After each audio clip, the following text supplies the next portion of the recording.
大家好，我是谢雷，今天去唱生日宴，一个人演出，是我走艺术道路10几年来第一次一个人出去。没办法，因为镜子肚子太大了，但是我要出去赚钱养家。这也回归了评弹最初的形式，因为在清朝的时候，评弹就是一个人演出的。因为那时候女子还没有地位，所以男女是不能搭档。今天是一个早场，不多说了，出发。开车过来很快10几分钟。这里好像是一个长者公寓。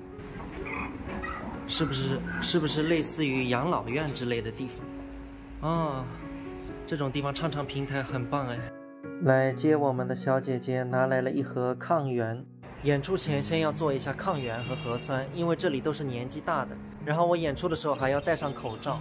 大家看啊，这里是住的、吃的、医院、公寓，它是一体的。这里一个区域是老年人的活动室，看看这个设备还是不错的。这一间就是6600一个月一个人。接下来去看一下1个月9800的房间。我刚刚问了一下，这里就是这个费用也是不便宜。他们说很多都是事业单位退休的，像公务员、老师，他们住在这里。我觉得一般人的退休工资是住不起。这个比刚刚那个大多了。是的，还不错还不错，一个月近1万块钱。就刚刚这些住的费用啊，是吃的不包括在里面。那么楼下就是医院，看病也不包括在里面，就是住在这里的费用。所以这里的生活质量是比较高的，住进来的人也是比较富裕的。所以过个生日啊，还能请我来唱唱评弹。还有10分钟要上台了，我去换衣服，准备上台了。经过反复的沟通，我在台上可以不用戴口罩，因为我跟他们说戴了口罩实在唱不出来。没想到来了这么多人。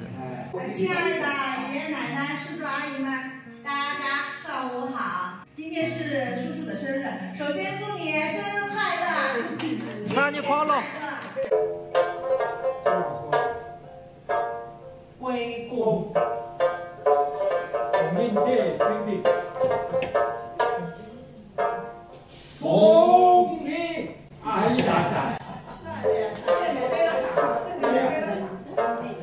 对明对金兵。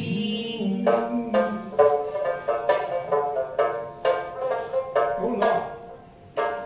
下大水，天秀不明，那空名字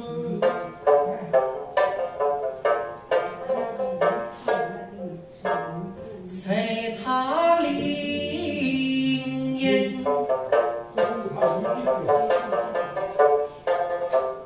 作风一句句，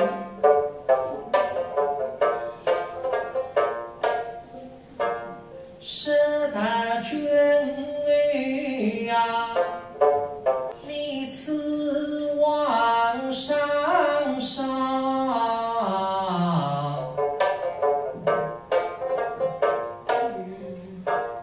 莫开chân。在演出中，经常会有各种突发状况。作为演员，我们要沉着冷静。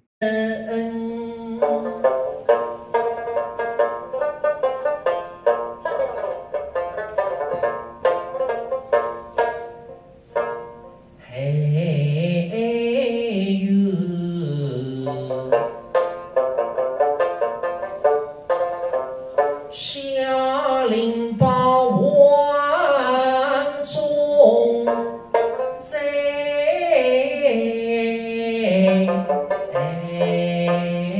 为，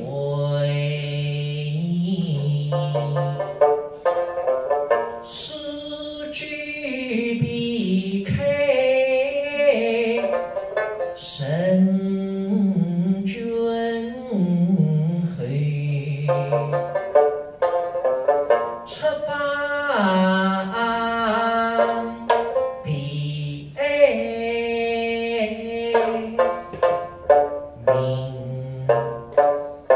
大家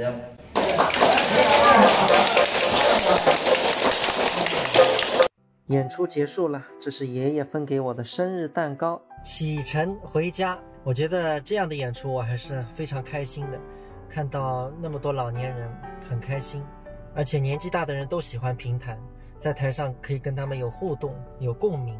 回家了，法鱼们，再会。